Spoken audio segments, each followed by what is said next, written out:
So, Shawn, you were just at Oracle CloudWorld conference in Las Vegas just at the beginning of this week, right? Yep. Yeah. How was it? It was good. Yeah. Yeah. This is the third conference I've been to in the last 4 weeks. So Yes. it's a lot of conferences. Yeah. But I think a couple key things that came out of that for sure were a lot of excitement for Oracle and tons of support. Yeah. I talked to customers, I talked to prospective customers, I talked to people at Oracle, product people, sales people, all kinds of people. And Oracle as a vendor really does have a global presence. I think we all know that. Yeah. But man, when you talk to folks from the public sector to private companies to public companies, Oracle's not going anywhere. Right. Not to say there was ever a question about that. Right. But that was a This just big solidified thing. it. Yeah. Solidified it, and it's Yeah. good to get everybody back together to be able to talk about what's happening. I was super impressed with the commitment that Oracle made during COVID to getting some tools in place to help track different things, vaccines, and help with product development, life cycle with clinical trials. They put a lot of effort behind that. That was good to hear. Larry Ellison talked about that. And then even very tactically talking to some salespeople about their excitement for the Oracle Cloud apps, the ERP, the human capital management, enterprise performance management, supply chain management, other stuff. I really think that they're really well positioned, I think, as is SAP with their RISE program. But I think they're really well positioned to kind of get customers from on-prem to these hybrid solutions to more cloud-based. Do you think they are more committed right now than they were in the past? Oh, good question. Yes. Yes. Yes. Interesting. Unequivocally. For Okay. instance, they've upgraded their data centers.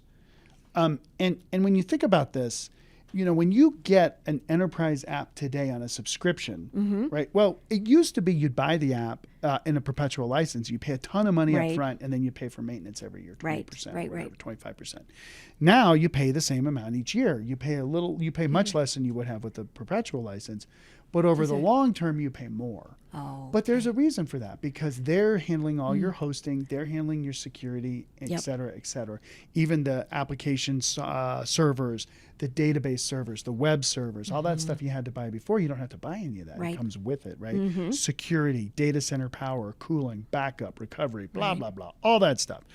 The attractiveness of the cloud. The attractiveness of the cloud. And I think, again, Oracle as an organization has a unique differentiator in that they kind of own their cloud. They run their own data centers. They have the Exadata storage devices, right? They have the bare metal machines, the machines that run the software, and the environmental environmental software. Not all of it, but certainly the database is Oracle database. So you can see this like it's sort of like the mainframe coming back. That's exactly what it is that you just, all of this technology assets is just somebody else handles that. And now you get to focus on solving business problems with your enterprise apps. So Oracle's really committed to, I think, being the leader in the cloud. And they've put a ton of money into R&D, even from the times that I left PeopleSoft to now, there's tons of money to rewrite a lot of these enterprise applications from the ground up. And I talked to enough customers to see like, this is real. Right. It's been real, and they have tens of thousands of customers on their Cloud Fusion products. But it's there. And I'm excited about that because there's a gap in the market, especially for our mid-sized clients, that I think Oracle can fit, that NetSuite can't, or that some of the other vendors can't. So super excited about that. Yeah. So you've been to other Oracle conferences, whether it's Suite World, what have you. What was different about CloudWorld? Yeah, well, the last Oracle conference, like Oracle Inc. conference I went to was Open World. It used to be called in San Francisco a while ago now. That was before COVID, I believe. Oh, definitely. Yeah. And I mean, they did a smart thing because everybody's still a little concerned about getting a ton of people in the same place. And I think it's smart. So they kind of broke out sort of the Oracle Cloud Infrastructure people at one of the major convention centers and then the enterprise apps people at another. So I was kind of hanging out with the enterprise apps people. But but that's traditionally, everybody's all together, right? So you hear the technical people, you hear the enterprise apps people, but I think they did a really good job of kind of breaking that out. But so that was one difference. But I think probably another big difference is, everything was about the cloud, right?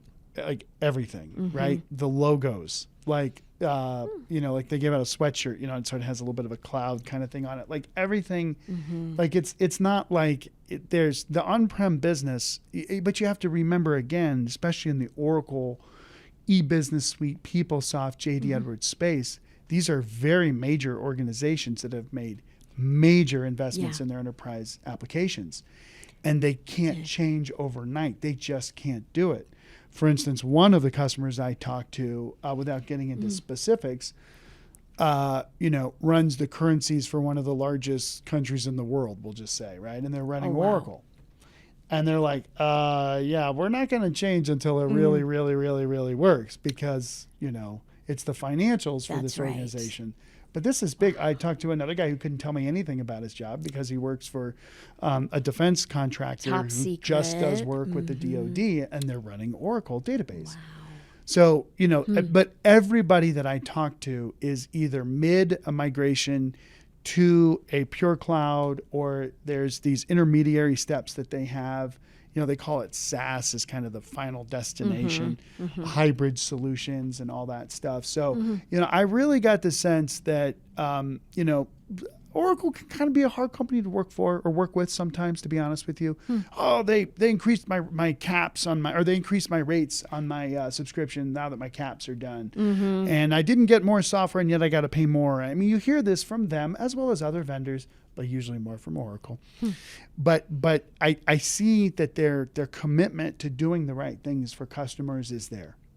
I see a really strong partner channel that can really help customers. They can roll up their sleeves and they get paid to really help customers go through that. Right. So again, I think it was really good. Any issues that I saw, anything that popped out that was a little bit of an indicator, not really. I can see from an end customer's perspective who's looking at the upgrade off of EBS, PeopleSoft, or JD Edwards.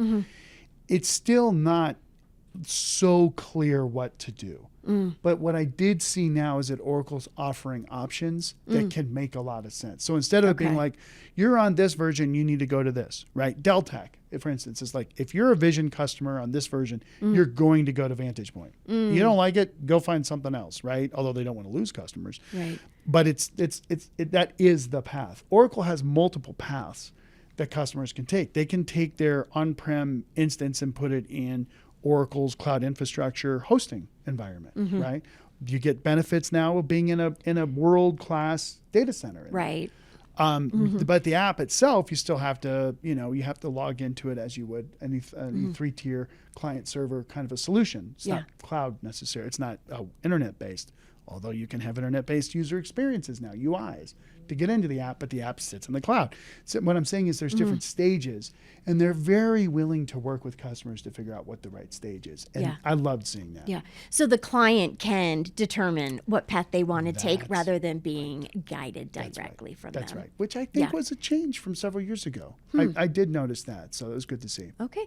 So what are your takeaways from being at that conference? Well, there's certain hotels you want to stay at. Yes, right. I had to poke one more time. Yeah. Probably the big three were, I think Oracle as an organization is not just focused on, because remember, Oracle Inc. has, from an enterprise apps perspective, 10,000 customers on Oracle Cloud Fusion, but then another 30,000 on NetSuite. So one of the big takeaways is they're looking at that 40,000 plus customer base as the customers that they're investing a ton in going forward, including some initiatives they just announced with JP Morgan with making banking super streamlined, which was great to see. They're really committed to that customer base. Now, if you're not in that customer base and you're an Oracle customer, you're going to want to get into that customer base. And do people know that? Clearly. Clearly. Unequivocally. Okay. But again, we have options for how to get there. for sure. Nice. But I think Oracle's all in on that customer base to take them into the future, and I think that's a great path to be on. That's the first thing. I think the second thing, the initiative, the innovation, kind of new product development. I think Oracle has a good kind of a sense of business process issues still. They're trying to solve real business problems. I love that. I really love that because that's what our clients are out doing this for. They're not doing it for technology, infrastructure, blah, blah, blah. Spending millions and millions of dollars. Yeah, and I mean millions of dollars. And our clients are so busy. Yeah. Staffing is tough. That's right. And yeah, if we can automate some of these key processes so our people can focus on better, more value add things, that's great. I think Oracle's all in on that. Yeah. I'd say the third thing is, partner channel.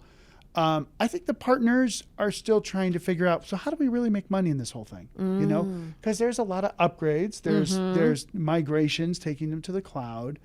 I think that's all pretty clear. There's a lot of Big Four that was there. Then there's sort of that national, international tier of systems integrators. There's some, say, more North American focused, some other country focused systems integrators I talked to, and they're kind of like, we have to offer everything now. We have to offer ERP, HCM, EPM, SCM, EIM, whatever, right? All these different kinds of apps. Right. And the analytics and business intelligence and the Oracle Cloud Infrastructure. That's pretty expensive. You have to have a lot of specialists. But that's sort of what I think Oracle's trying to say is like, look, here's this smorgasbord, the a la carte menu. You choose what you want when you want it. But it does put a lot of onus on the partners then that they have to keep up with those trends. They have to figure out and solve, okay, well, this customer wants to go HCM, but they don't want to go ERP. Well, how do the ERP and HCMs work together? So that is systems integration work. That's why they're called systems integrators, SIs, not just implementation partners. But I think it's hard. I think it's a hard environment for them. And so when customers are looking at these upgrades, they really have to look at their SI and make sure that they have the experience with what that path is that the customer wants to do. And that they don't just get stuck down a path because their SI told them to do it, but because it's the right thing for that company and the SI support. Again, it's knowing your needs, right? Knowing your needs and knowing the people that are going to do the work for you. That's right. Well, thanks for sharing your feedback about CloudWorld. Appreciate it. You bet. And thank you for your support in getting there. Yeah, you're welcome.